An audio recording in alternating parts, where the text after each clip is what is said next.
एक गांव के आदमी ने मिट्टी और गारे की मदद से अपना घर बनाया। घर में उसने एक छोटी सी 7 नमाजियों की मस्जिद भी बनाई, क्योंकि उसके 7 बेटे थे। जब निर्माण पूरा हो गया तो उसने अपने बेटों को बुलाया और कहा, मैं चाहता हूं कि इस मस्जिद की लिपाई जन्नत की मिट्टी से की जाए। तुम सब भाई जाओ और जन्नत की मिट्टी ढूंढ कर लाओ। बेटे ये सुनकर परेशान हो गए कि जन्नत की मिट्टी कहाँ से लाएं, लेकिन ये पिता का आदेश था।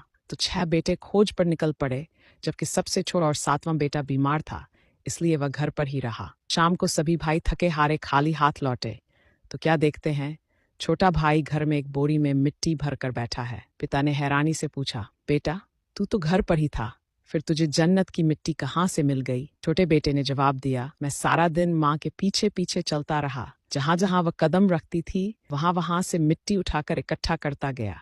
यही है जन्नत की मिट्टी। एक गांव के आदमी ने मिट्टी और गारे की मदद से अपना घर बनाया। घर में उसने एक छोटी सी 7 नमाजियों की मस्जिद भी बनाई, क्योंकि उसके 7 बेटे थे। जब निर्माण पूरा हो गया तो उसने अपने बेटों को बुलाया और कहा, मैं चाहता हूं कि इस मस्जिद की लिपाई जन्नत की मिट्टी से की जाए। तुम सब भाई जाओ और जन्नत की मिट्टी ढूंढ कर लाओ। बेटे ये सुनकर परेशान हो गए कि जन्नत की मिट्टी कहाँ से लाएं, लेकिन ये पिता का आदेश था। तो 6 बेटे खोज पर निकल पड़े, जबकि सबसे छोटा और 7वां बेटा बीमार था, इसलिए वह घर पर ही रहा। शाम को सभी भाई थके हारे खाली हाथ लौटे तो क्या देखते हैं, छोटा भाई घर में एक बोरी में मिट्टी भर कर बैठा है। पिता ने हैरानी से पूछा, बेटा तू तो घर पर ही था, फिर तुझे जन्नत की मिट्टी कहाँ से मिल गई? छोटे बेटे ने जवाब दिया, मैं सारा दिन माँ के पीछे पीछे चलता रहा। जहां जहां वह कदम रखती थी वहां वहां से मिट्टी उठाकर इकट्ठा करता गया। यही है जन्नत की मिट्टी।